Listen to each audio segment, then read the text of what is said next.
All right, ladies and gentlemen, it is episode 19 of the Last One Fast One podcast.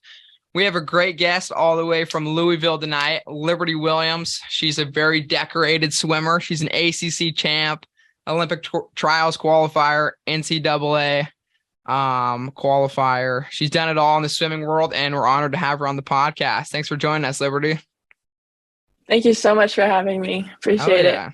Yeah. So kind of take us through like before high school, like growing up as a Cali swimmer.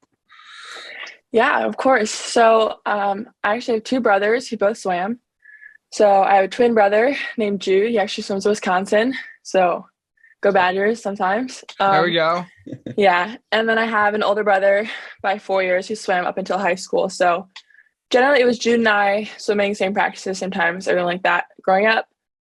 Outdoor pools, which I miss a lot, but that's okay. And we started swimming when we were 3 and learned to swim. The story is that my older brother had tried a lot of other sports previously, and they put him in swimming as kind of like a last resort. Like, swimming's important, obviously, but maybe like competitive swimming. And my brother and I, Jude, were twins, and we were on the pool deck, and a coach walked by, and they're like, "Who are they?" I was like, "Oh, these are Asher's siblings." He's like, "Well, why aren't they in the water?"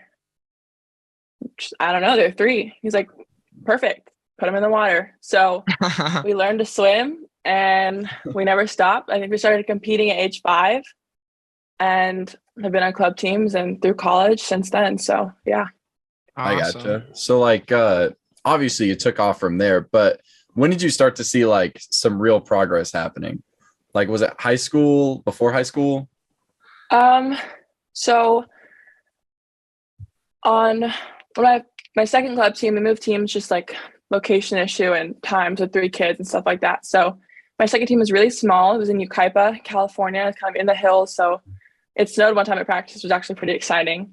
But I had a coach who was a master swimmer, and he did some distance. Like, that's what he preferred to do. And so one day he looked at me and was like, "Hey, like, do you want to try the mile?" I think I was 11 or 12. I don't know the age. And I was like, "Sure, why not?" So they put me in the mile, the next meet, age group meet, and I finished. And I remember just like shaking, and I couldn't lift my arms over my head. And I was like, "That was horrible." And they were like, "You did great. Let's do it again." And I was like, "Again?" So from that point on, I just started doing distance. And I think when I was 13, Kevin Perry was a big meet in Southern California that was hosted at Golden West. So I raced a mile along with like the 4 a.m. and the 2 fly, and just my whole lineup back then was a lot. But I raced a mile, and I think in that race I qualified for juniors all the way through US Open. And before that, I think I had only had a sectional cut. So in that moment, I was like, whoa, like that. It happened very quickly. And that was in October, I want to say. And so right after that, I was 13. I went to my first juniors in Austin. So it was a pretty exciting experience. And that's kind of when I knew, like, this can be bigger than, just club and stuff like that. So you were 13 when you went to winter juniors? Yeah, Mm-hmm. Wow. That's crazy. What was that like, being 13 and then going to that meet? It was interesting. So like I said, my club team was really small. Mm-hmm. So I had an assistant coach go with me and my mom, which is different than most teams that go to travel meets. They have the whole team with their gear, and like they take a bus, and it's this big thing. And so I just remember like being there with my mom and my coach, and I was alone on deck with my coach. And thank goodness I had friends from Southern California, so I knew a lot of people on deck. And it was just I actually don't know if it was just Western at that time. It might have been one of the last ones where it was everybody. But yeah. Just exciting to kind of like be able to have friends on deck and people who have been through the experience. It was, I don't know, it was really cool. I'd never flown to a meet before, which was exciting. I don't know. The fact that I had the mile was like, I was like, okay, I think this is like it now, distance forever, which is a little like, oh, okay, I kind of want to be a sprinter, but it'll be okay. Maybe it'll change, but it didn't change. But just a super rewarding experience. I remember like having all the officials there with the lap counters like on the deck, which was a little confusing at first. I don't know. Overall, it was just really exciting. Now that I think about it, it was a long time ago. But Yeah. I had a great time. So Yeah. So then once you transitioned to high school where like the top distance is a 500, like Did you try to become a sprinter then, or how'd that go? So I think California is different than a lot of schools in this aspect where you can train club and high school at the same time. Moving into college, I realized a lot of girls, they were required to just train high school and they had to go to every single high school practice and they couldn't swim club at the same time and stuff like that. So I was lucky, A, that we could train both, and then B, that my coaches knew each other, my friends, my high school coach and my club coach. So I really only had to go to high school practices like once a week. And that was more like helping the kids who hadn't really swam before with like relays and teaching them how to lap count and stuff like that. And the rest of the week I got to train regular. So I didn't really think too much about high school swim as like a big deal because I just think in California it's not a huge deal, especially it's a spring sport. So most kids are actually really focused on transitioning into long course at that time. So there are some kids that even like totally decided not to do it. So it was more of like this is a fun thing I get to do every other day, kind of like go to meets with a new team and new coaches and race short stuff for fun. So I think I was just focused on like, wow, I get to do relays and I get to do 200. Like, let's just go fast if we can. And I didn't really go that fast in the 200. I think you can tell that there wasn't a big focus on the sprint stuff, but it was still really enjoyable. Yeah. Gotcha. Awesome. So more of a fun thing. So if you're swimming winter juniors at 13, when do the colleges kind of start knocking? So growing up, actually, my dad was an Ohio State fan. Mm-hmm. And I had always kind of thought like, I'm going to go to Ohio State. Yeah. Like that's just the place for me. And I'm so excited. And I went to Winter Nationals in Ohio, I think in 2017, and just kind of introduced myself to the coaches. That means I was 15, I think at the time. And when we left, they handed my coach a card that was like, you're invited to our, what's it called when it's not paid for? Something, it was like a recruiting weekend, but yeah, sort of like a meet and greet and like just come and see the campus if you can. Gotcha. And my mom waited to give it to me to get on the plane.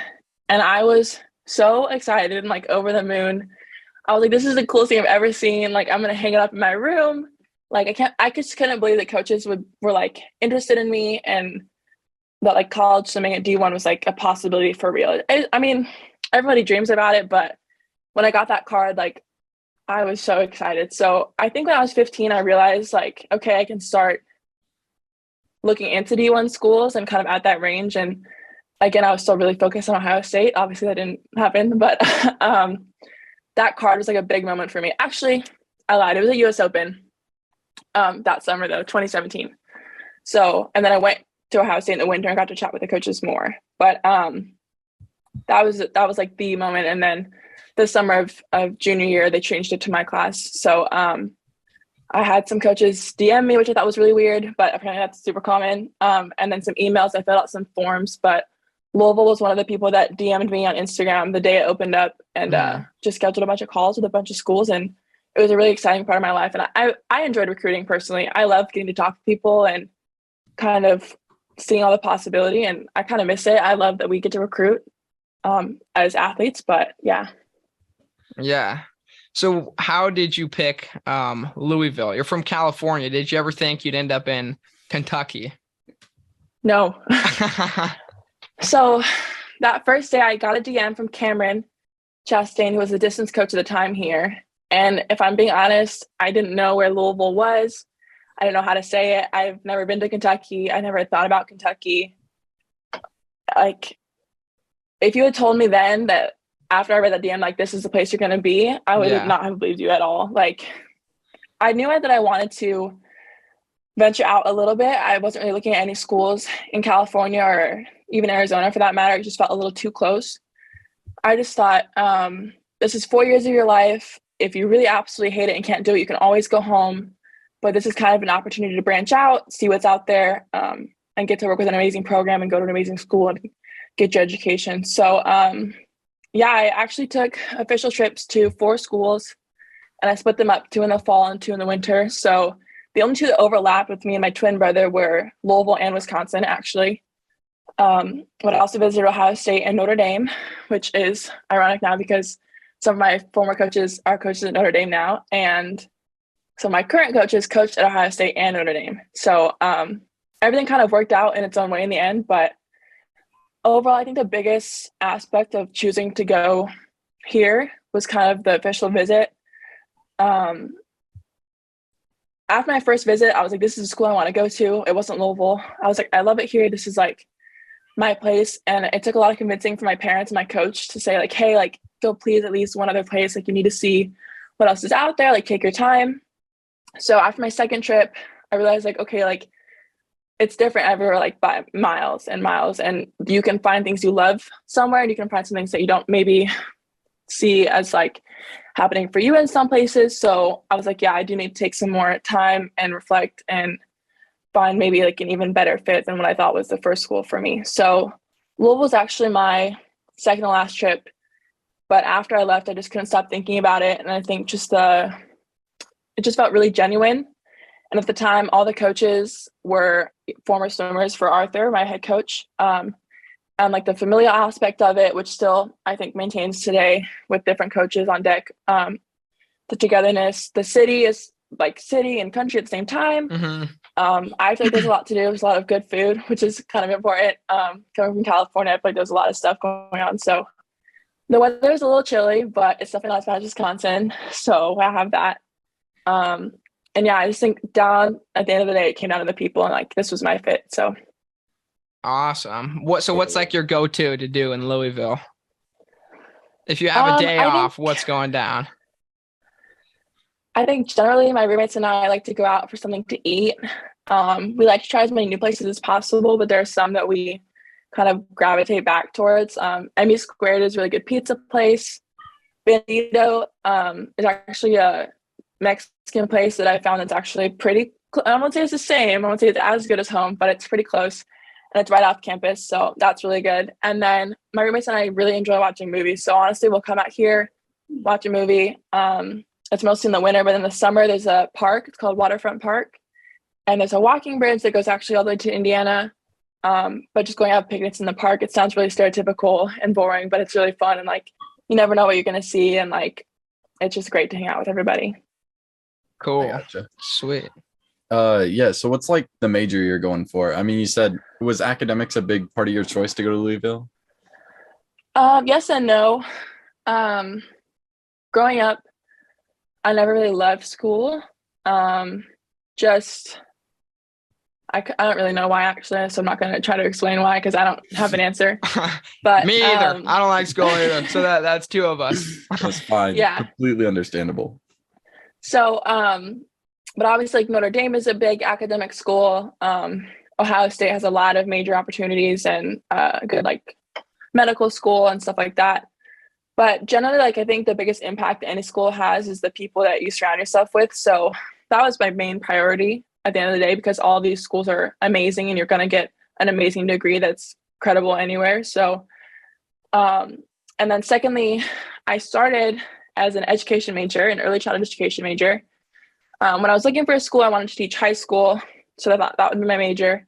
And then when I finally picked a school and kind of like sat around a couple of years after I had committed, I was like, maybe I want to teach a younger age. So I did study that for 2 years.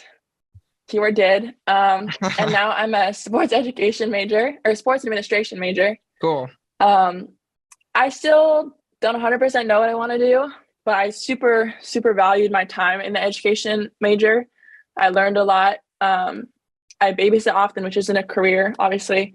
But getting to work with kids after like learning about that same age group was pretty interesting and kind of eye-opening. And then volunteering in schools for school, student teaching hours, stuff like that, as well as I coach on the club team here on campus. So I still love getting to work with that age group, but I think I'm leaning more into teaching / coaching or maybe even just coaching. So cool. The sport administration major is a good window into that. And so far, this is my first semester in that major. It's almost over. But I love the faculty and kind of like what we've been learning this semester already. So I'm pretty excited. That's cool. Really cool, actually. Yeah. So back to swimming. So we were checking up the times and you were at like a 4:46 going into freshman year. Mm-hmm. You dropped 6 seconds in the 500 and a lot in the miles. So where did that come from? Like, was training just that good? I was so confused. That's a great question. So my freshman year, COVID obviously happened. Yep. So I think most of my best times, I mean, in the 500 at least, were from high school seasons, just because that's like the end of my short course season, as opposed to juniors being the end of most people's season. And my senior year, that got canceled. I had one dual meet, and then COVID happened, and everyone went back to high school after spring break. So I had a big chunk of time out of the pool. I don't think we came back to swimming until around the 4th of July. And even then it was very limited. And I mean, you all know how that went. So, but when I got to college, I was actually super, super out of shape. I was really embarrassed. I actually cried one day during a kick set because abysmal. Kicking is like my kryptonite. It's gotten a little bit better, but not that much, to be honest. But we're a big kicking school. I think we focus on it a lot, especially in the beginning of the season. I mean, it was just kicking my butt, and I was like touch and go and like still missing it. And I cried a little bit, not gonna lie. My coach like pulled me aside, Stephanie, and she was like, hey, like, I get it. Like, let's focus on some small stuff. Like, we can get better from here. The worst thing I want to see is you like touch and go and just kind of like getting into a zone of like, it doesn't really matter. So that was in like August or September. And I think I kind of needed that, like, hey, like, you need to focus. Like, it might not be going super well, but there are things we can work on and things we can control. And we need to like make sure that that's what we stay focused on. So the same thing went for my distance training with Cameron. It was not going well. I was super out of shape for a few months. I think it took until October to where I hit the wall at like the end of a set, and I knew I had done really well. And he was like, there we go. He was like, everybody welcome Liberty to the distance group. And I was like, okay. So it took a little bit, but I kind of got there. And obviously everyone has off days. Even when you have a really good practice, it doesn't necessarily stay that way forever. And then we had to stay here for our training trip. Normally my team goes to Florida, but COVID, so we stayed here.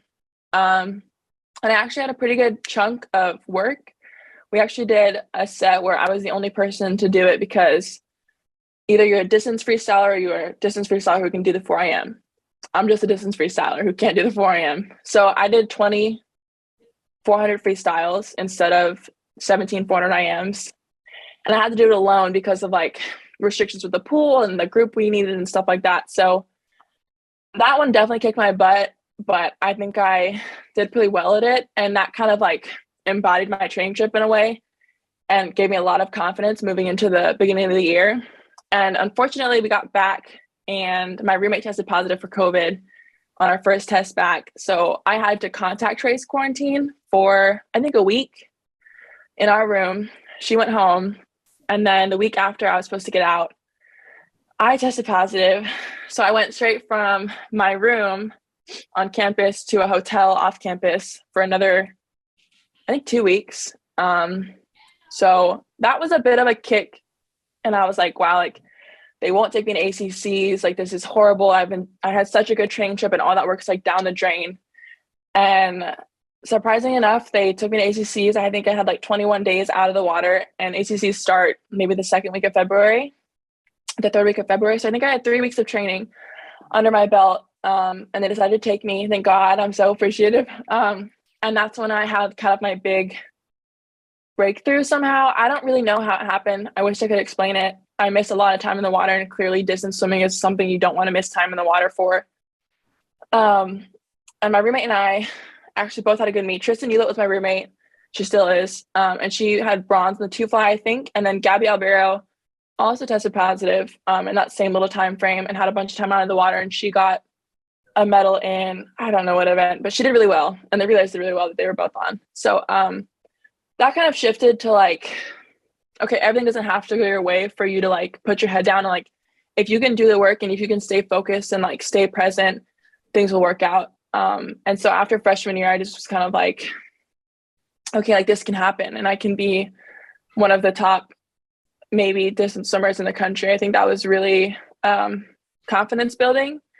And into last year, I kind of had a shoulder injury thing. I had a lot of stuff going on, and I take a lot of time off. Oh wait, no, that's into this year. Ignore that. Don't listen to that. I can't remember what happened in between freshman year and sophomore year for some reason. I think just a lot of training. That's probably why. I think a lot of looking at a black line probably. But relationship building with my coaches. We stay here over the summer and train. And then again, my training trip was super kind of like building blocks for the rest of the year. And last spring, I think I did something that I don't think anybody really thought would happen. And, you know, like broke 16 and broke 440. I actually made a bet with my coach in January before we had any meets. Our first meet was Indiana, I think. And coming back from training trip, he was like, you know what, you had a great block of training. Let's make a bet. And I was like, I'm down always. He said, let's see if we can break all the barriers or 2 barriers. Let's see if we make 16. And can we break, I think I went 940 in my 1,000 before, roughly. And I was like, deal. Like, that's going to happen. I don't have any reservations. So then we went to IU and I went, I think 933 in the 1,000, which is the first race of the meet aside from the relay. I don't know if anybody was more surprised than I was. I mean, I knew I had had a good chunk of training, but I was like, holy smokes. Like, I looked at the board and I like couldn't believe it.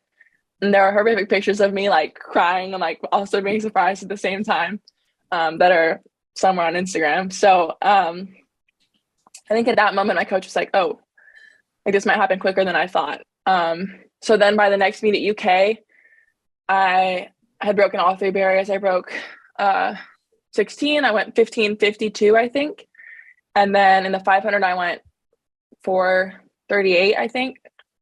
So I held up a 3 to Cameron in the pool. And I was like, okay, like what's next? So that happened really fast. I'm going to be honest. I don't necessarily know why or how. I know that I work hard and I know that like I want to do it. And that my coaches were also very capable and a huge part of that, and my team as well. Like I couldn't have done it without my team at all, getting to those mile practices and stuff. But that part of the season just kind of like really snuck up on me. So that was a long answer, but no, that's perfectly fine. I mean, we don't really try to hold it. Just backtrack a little bit. Give us, if you had to choose one highlight of freshman year, what would it be? Oh, goodness gracious. Of swimming? Freshman year. So just years of total. Oh God. That's ginormous. I think probably getting to swim with that group of women, and I guess men when we were a combined team, but just that experience. I'd always come from small teams. And you just don't realize how much impact the environment, and I mean, I had a great environment at home as well, but the environment and the support, I mean, through COVID, like nothing was normal my freshman year, like absolutely nothing. The dining hall was closed for athletes. Like we didn't have our study center. We had classes online. College wasn't what I expected to be at all. Early in the year, we had minimal contact with our teammates. I mean, we had to train separate as freshmen for a few weeks, but it never felt like the team wasn't together, even in those aspects. So I think that my favorite part of freshman year, like the biggest part, was just like I have a whole new family and I'm so far away from home, but I couldn't be happier and more confident in like what we can accomplish here. So yeah, for sure. So let's talk a little bit about this year. How's it been going this year? I saw that you won the Purdue invite. And is there anything you're doing different from last year to this year? Yeah, so I came into this year, again, actually super out of shape. I had a shoulder injury, discussed like surgery and stuff, and decided, like, let's just go really heavy on the rehab and try to nip it before we get to that point, and all that stuff. And also we had 2 new coaches joining the staff, one of them being our distance coach, Aaron Bell, came from Notre Dame after a short break of coaching. So there was actually a lot of newness. We also came into the year like training in an outdoor pool because our pool was closed for more weeks than we thought it would be, and a lot of stuff going on, a lot of moving parts. But I think the biggest change this year has been me personally. I think I put a lot of pressure on myself since the beginning of the year, just kind of after the end of my sophomore season, kind of thinking, like, can I top that? Like, thinking way too much about it probably, and just stressing myself out and comparing myself to that person who's way different and who wasn't taking time out of the pool and who had a different coach and even a different training group. And we had a bunch of graduates from our group. So I think this year has been a battle of that sort of comparison to myself and some other mental health stuff of just like, I need to be grounded, I need to be where I am. And that was a struggle for a few months. But thank goodness, like, I have an amazing team, amazing roommates, amazing coach. And Aaron has been super supportive, super willing to work with me.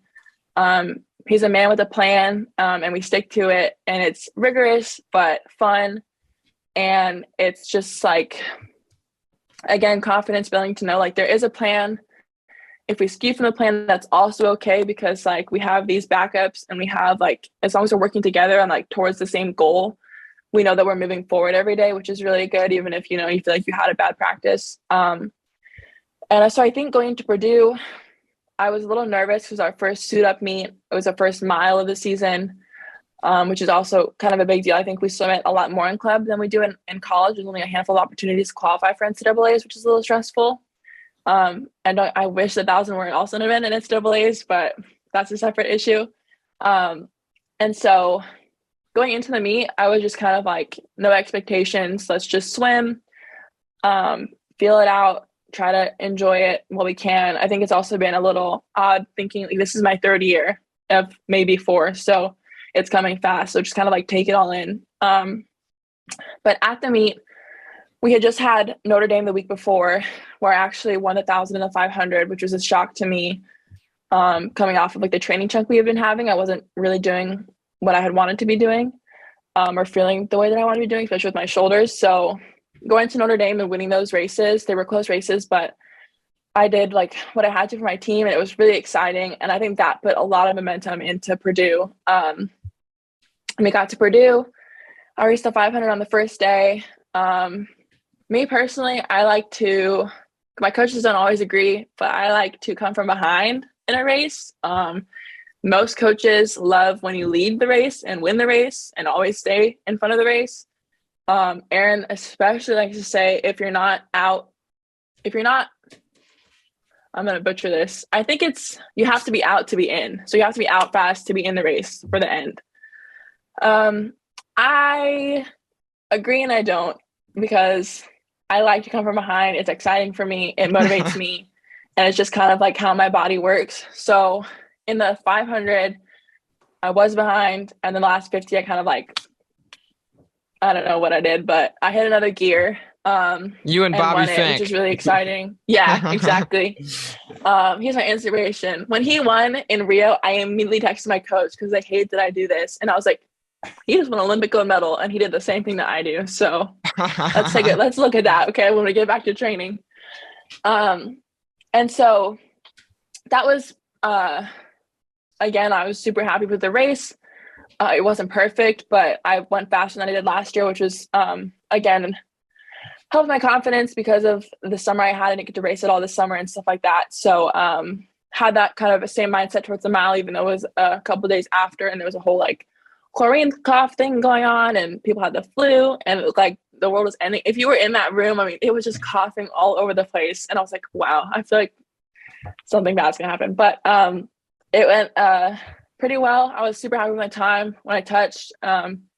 Again, wasn't perfect. There were some turns in there. There were some things that I could have handled better, but I'm super happy with the swims, and I didn't win them last year, so happy to say I did this year. Yeah, for sure. They were really impressive. So Thank like, you. how do you feel? Right now you're sitting 7th in the 500 free with the time from Purdue. How do you feel going forward since all the mid seasons are over? I feel like a sprinter, that my 500 is higher than my mile. I tend to, I mean, I have seen those, so you didn't like burst the bubble or anything, but I tend to not look at that stuff too much as possible. But it's, I don't know, like everything can change so quickly, you know? Personally, I've never had a great NCAAs, so that's also where I try not to look at those sort of things. Like I went in last year second in the mile, did not end second, which is okay. But just kind of knowing that like I am capable and I can do this, and getting used to seeing myself among those numbers. Like I don't ever want to be scared of them either and avoid them. So I think just kind of being aware of them, knowing they're there, knowing I did that, my coach and I did that, my team and I did that. But how can we be better? How can we do better? And at the end of the day, like for me, it's all for my team. Like we have big goals, and I'm going to do as much as possible as a teammate to them to help us get there. So just kind of knowing that is what like keeps me going, and it keeps me motivated and makes me want to like get that number a little higher.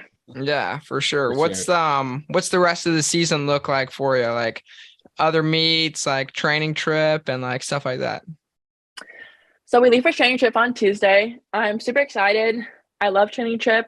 It's really hard. Obviously, that's the point. But we go to Florida, which before last year, I'd never even been to Florida in my life. It's beautiful and warm, and we're like basically on the beach, and the sets are hard. You work really hard, but I mean, they have to end at some point. So like you just put your head down, you cheer for your teammates and have a good time and make it as beneficial as possible. And then you go to the beach and take a nap on the beach, and it's fantastic. And you cook dinner with your villa mates. Everyone cooks a dinner on different nights. You go out to a team dinner one night, which is super fun to kind of like see the growth in your teammates, especially the class that you are in. And then after training trip, we'll get to go home, which is exciting because I don't normally go home for Thanksgiving. So it's been a while since summer. So I'll go home for 10 days. I actually get to watch Wisconsin. My twin brother will be at home race. I think it's UC San Diego. So that'll be fun. I'll get to watch that. Cool. And then we get back, and almost as soon as we get back, we race Mizzou. I want to say, I don't have a calendar, but I don't think that's going to help me. It's the 6th of January that race Mizzou. I haven't raced them in a couple of years because of COVID. Every time it's kind of gotten in the way. So that'll be a first for me. 90% sure that'll be a suit-up meet. And then a little bit after that, we'll have IU at home, which is our senior meet, I'm pretty sure, which is going to be a little sad, but exciting. We topped them last year. I don't have any reservations about seeing that happen again. And I think soon after that, we'll just be at ACCs and then hopefully NCAA. So it's going fast. This part of the year is definitely one of those like slap you in the face kind of times where like it's happening and it's happening fast. So it's pretty exciting. Cool. Yeah, What's a day in the life? Just sum it up for us real quick. Like from like practice to school, like, yeah.